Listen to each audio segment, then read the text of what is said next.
Hello, everybody. Booktubers, I guess. Today, well, not today, but the other day I reread Robert Conroy's 1920 America's Great War. One of my favorite books, alternate history. I love it. Um, Definitely encourage you guys to check it out. He is a alternate history writer. He did pass away a while back, so not writing anymore, which makes me value his books a great deal since Mr. Conroy passed away. So you guys have heard of the Zimmerman code or telegraph or whatever, because it's in this book and it's real. I kind of like how they alternate history writers, Harry Turtledove, Robert Conroy, and the others out there. James Lovegrove's Godpunk is kind of along those lines. Have just blur just enough fact and fiction to make a story coherent, kind of like the mortar between the bricks. So, here's what it says in the book cover, and I guess the term would be elucidate on that. Remember the Alamo. Again, consider another 1920. Imperial Germany has become the most powerful nation in the world. In 1914, she had crushed England, France, and Russia in a war that was short but entirely devastating. In 1920, Kaiser Wilhelm II is looking for new lands to devour. The United States is fast becoming an economic superpower and the only nation that can conceivably threaten Germany. The United States is militarily inept, however, and is led by a sick and delusional president who wants to avoid war at any price. Thus, Germany is able to ship a huge army to Mexico to support a puppet government. The real goal, the invasion and permanent conquest of California and Texas.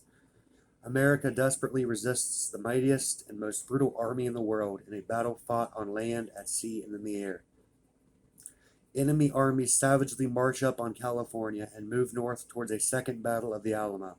Only the indomitable spirit of freedom can answer the Kaiser's challenge. Still a 5-star book. One thing I like about Conroy as well as Turtledove is the fact that both of them will give you perspectives from both sides. Like in this book, it gives you both, I believe, the U.S. president's views and the Crown Prince Kaiser III's perspective, as well as like foot soldiers, civilians. So you get like a good grouping. And the weird thing is you actually start siding with like, which side should I vote on? And as an American, I'm like, well, de facto, I should vote for the United States in any book. But at times it kind of gets blurry. But it's a book, it's not real life. So freedom triumphs over everything. I know it's kind of just gets kind of tired because the U.S. literally always wins in every single alternate history. Usually. It's a rare book where like the aliens invade. Well, even in Turtledove's, there was a book about aliens, I forget, it was one of my favorite series. But the U.S. does win. I guess it's kind of the stalemate kind of thing. It only took 7 or 8 books for it to happen. But I've noticed that a lot of times it's just interesting to see the little guy's perspective, like an infantryman in the United States, a private, and then you get to see like the Crown Prince of Germany's perspective. So you get like the weaving of the story is really, really good. Definitely check this book out. It is one of my favorite writers. Him, Lovegrove, Keene, and Conroy, and Turtledove. You guys are like, boy, Ben, you read the same stuff over and over again. Well,